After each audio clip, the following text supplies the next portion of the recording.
Donald Trump കഴിഞ്ഞ തവണ പ്രസിഡന്റായിരുന്ന കാലഘട്ടത്തിൽ ഇന്ത്യയുമായി, പ്രത്യേകിച്ച് പ്രധാനമന്ത്രി നരേന്ദ്രമോദിയുമായി വളരെ മികച്ച വ്യക്തിബന്ധമാണ് അദ്ദേഹം പുലർത്തിയിരുന്നത്. കഴിഞ്ഞ ദിവസം ടെലിഫോണിൽ നരേന്ദ്രമോദി ദീർഘമായി തന്നെ ട്രംപുമായി ചർച്ച നടത്തിയിരുന്നു. ട്രംപ് ഈ ചർച്ചയിൽ അതീവ സന്തുഷ്ടി പ്രകടിപ്പിക്കുകയും ചെയ്തിട്ടുണ്ട്.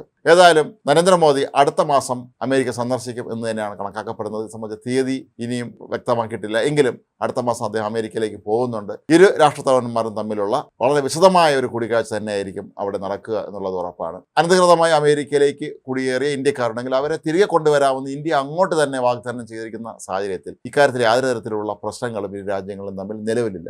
പല രാജ്യങ്ങളും അവരുടെ രാജ്യത്തു നിന്നുള്ള അനധികൃത കുടിയേറ്റക്കാരെ മടക്കി അയക്കുന്നതിനോട് ശക്തമായ വിയോജിപ്പ് പ്രകടിപ്പിച്ചപ്പോൾ ഇന്ത്യ മാത്രമാണ് ആദ്യമേ തന്നെ അങ്ങോട്ട് ഞങ്ങളുടെ രാജ്യത്തുള്ള ആരെങ്കിലും അനധികൃത കുടിയേറ്റക്കാരുണ്ടെങ്കിൽ ഞങ്ങൾ അവരെ മടക്കിക്കൊണ്ട് വരാം എന്ന വാഗ്ദാനം മുന്നോട്ട് വെച്ചത്. പ്രതിരോധ മേഖലയിൽ ഇന്ത്യയും അമേരിക്കയും തമ്മിലുള്ള സഹകരണം കൂടുതൽ മെച്ചപ്പെടാൻ തന്നെയാണ് സാധ്യത. ഇന്ന് ഇന്ത്യ ലോകത്തെ ഏറ്റവും വലിയ ശക്തികളിലൊന്നായി മാറിയിരിക്കുന്നു, പ്രതിരോധ മേഖലയിലും സാമ്പത്തിക മേഖലയിലൊക്കെ തന്നെ. അങ്ങനെ വൻശക്തികൾക്കൊപ്പം ഇന്ത്യയിൽ നിൽക്കുമ്പോൾ അമേരിക്ക പോലെയുള്ള ലോകത്തെ ഏറ്റവും വലിയ സാമ്പത്തികമായും അതുപോലെ പ്രതിരോധ രംഗത്തുമൊക്കെ തന്നെ മുൻനിരയിൽ നിൽക്കുന്ന അമേരിക്കയെ സംബന്ധിച്ച് ഇന്ത്യയെ കൂടെ നിർത്തുന്നതാണ് ഉത്തമം എന്ന് ഡൊണാൾഡ് ട്രംപിനെ പോലെയുള്ള സമർത്ഥനായ ഒരു പ്രസിഡന്റിന് നന്നായിട്ട് അറിയുകയും ചെയ്യാം.